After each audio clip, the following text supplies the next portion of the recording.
Bonjour tout le monde, c'est Veille. Je suis à la Selle Saint-Cloud, ma troisième maison après Québec et Saint-Gilles. Parce que, en fait, la Selle Saint-Cloud, c'est là où vivent mes grands-parents. Parce que, oui, coup de théâtre, je suis québécois, mais aussi français.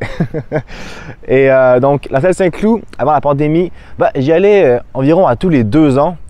Et là, ça va faire 6 ans que je suis pas venu ici, donc je pense que c'était un bon moment de prendre le temps de, évidemment, voir mes grands-parents, mais aussi de faire une petite vidéo hommage à cette commune française que je chéris. En avant la musique!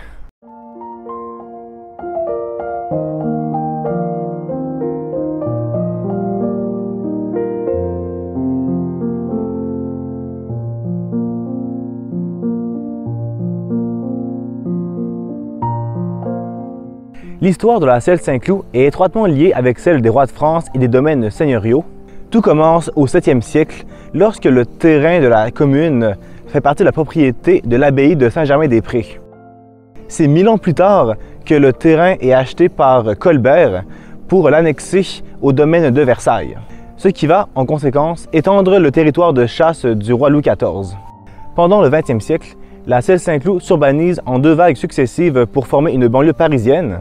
La première phase se passe dans les années 30, avec en grande majorité des maisons unifamiliales, et la deuxième débute en 1957, lorsque le domaine de Beauregard est acheté par la ville de Paris pour en faire une banlieue cité et jardin, composée principalement de barres d'immeubles d'appartements à taille humaine, donc environ autour de 3-4 étages maximum.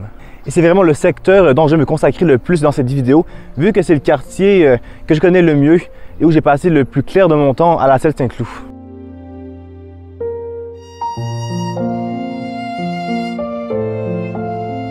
En tant que cité-jardin, la Selle Saint-Cloud est très bien fournie en verdure et en espaces verts. Comme par exemple, entre chaque ensemble d'habitations, c'est des grandes pelouses qui les séparent, bordées d'arbres matures. D'ailleurs, les grandes pelouses ont récemment été réhabilitées en pelouses sauvages ou naturelles. Ce que je veux dire par là, c'est qu'au lieu de couper l'herbe régulièrement, on va la laisser pousser, mais aussi on va laisser d'autres types d'herbes et de plantes pousser avec elle, ce qui donne un ensemble plus naturel et sauvage. On a donc un peu l'impression qu'il y a des champs en friche entre les immeubles. Tout ça fait un peu écho au passé agricole et domanial de la commune. Et justement, puisqu'on est sur un ancien domaine royal, on retrouve de grands arbres remarquables qui ne viennent pas forcément de France, mais qui ont été introduits ici il y a de cela 200 voire 300 ans. Par exemple, à la Selle Saint-Cloud, on peut voir des cèdres du Liban, des pins larichiots, aussi appelés pins de Corse, des séquoias géants. À côté d'un rond-point, entre l'avenue de la Furie et l'avenue du Saut de Loup, se dresse un majestueux cèdre de l'Himalaya. Cet arbre a été introduit en Angleterre en 1831, puis au Jardin de Paris en 1836. Dans le quartier de la Châtaigneraie, un quartier pavillonnaire qui s'est développé dans les années 30, constitué en grande majorité par des maisons unifamiliales, pousse un énorme châtaignier. Gagnant du prix du public du concours national de l'arbre de l'année en 2021, cet arbre est le dernier survivant d'une plantation de châtaigniers réalisée sous Louis XIV. Il est remarquable par sa circonférence, son envergure et son tronc vissé. La mauvaise nouvelle, c'est que ces arbres hors normes ne se régénèrent pas, ce qui veut dire que d'ici 100 ans, voire plus, on ne reverra jamais ce genre d'arbre à la Selle Saint-Cloud. Un autre point caractéristique de la Selle Saint-Cloud que j'aime bien, c'est les trottoirs d'asphalte rouge. Bon, c'est sûrement pas un point caractéristique unique à la Selle Saint-Cloud, mais en tant que Québécois, je vois ce genre de trottoir uniquement à la Selle Saint-Cloud. J'aime bien, ça fait un peu magicien d'Oz, suivez le chemin rouge. Ce chemin rouge me mène d'ailleurs au centre commercial Bendern. Bon, en tant que Nord-Américain, je ne considère pas vraiment le centre commercial Bendern comme un vrai centre commercial. En fait, c'est un parking qui est cerné de boutiques et de commerces. Donc, je le qualifierais plutôt comme espace commercial.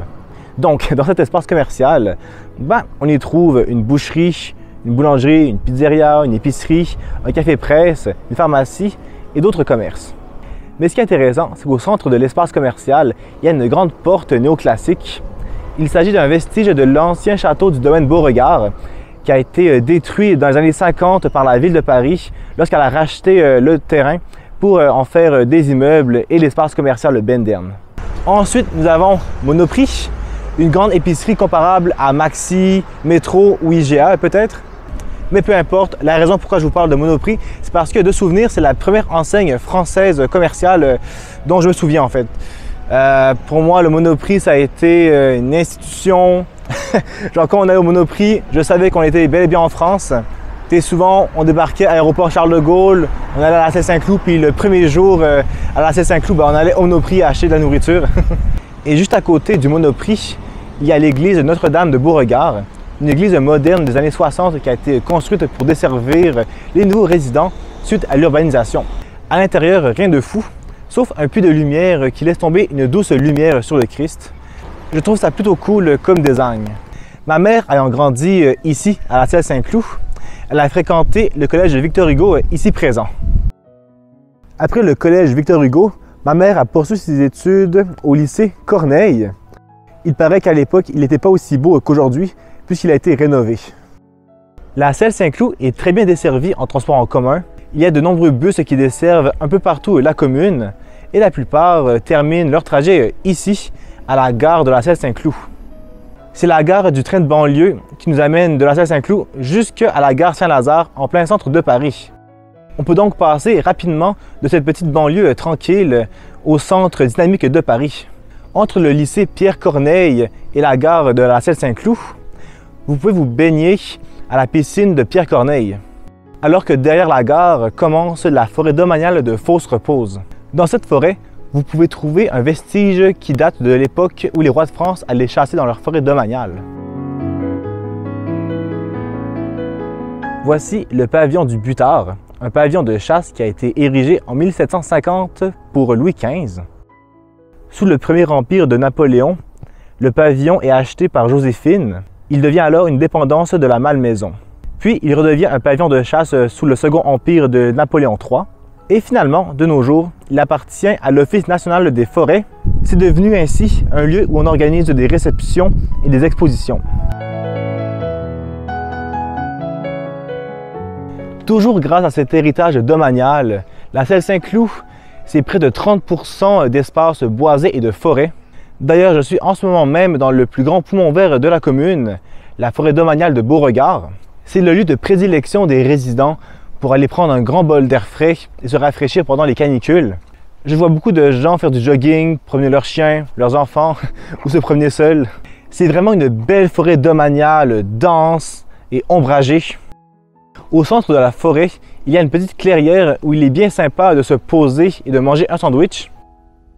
Aux extrémités sud-ouest et nord-est, il y a 2 étangs dont on peut faire le tour. Et quand j'étais petit, j'aimais bien ça donner du pain aux canards. Me voici à présent au vieux bourg de la Celle-Saint-Cloud. C'est un peu, si on veut, le cœur historique de la commune. C'est donc ici qu'on retrouvera les plus anciennes maisons de la Celle-Saint-Cloud.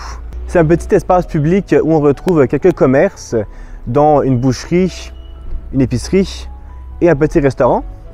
Mais il y a aussi l'ancienne mairie, le presbytère et l'église de l'ancien village, l'église Saint-Pierre-Saint-Paul. L'église Saint-Pierre-Saint-Paul est la plus ancienne église de la Celle-Saint-Cloud, mais il s'agit de la 3e église. La première fut construite en 770, mais elle fut détruite par les Normands. Par la suite, elle est reconstruite, puis la deuxième fut saccagée par les Huguenots lors des guerres de religion, alors que l'église actuelle, la 3e, fut construite au 17e siècle par les moines de Saint-Germain-des-Prés.